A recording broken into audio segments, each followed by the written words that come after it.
सदर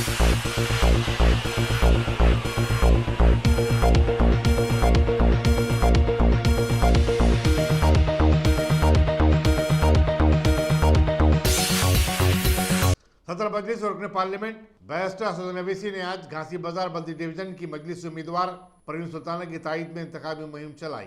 उन्होंने मुख्तलिफ इलाकों का पैदल दौरा करते हुए अवाम से फर्दन मुलाकात की। उन्होंने मजलिस को कामयाब बनाने की अपील भी की और कहा कि मजलिस ही अवामी मसाइल को पुरजोर अंदाज में अवानों में उठाती रही है और उनको हल भी करवाया है।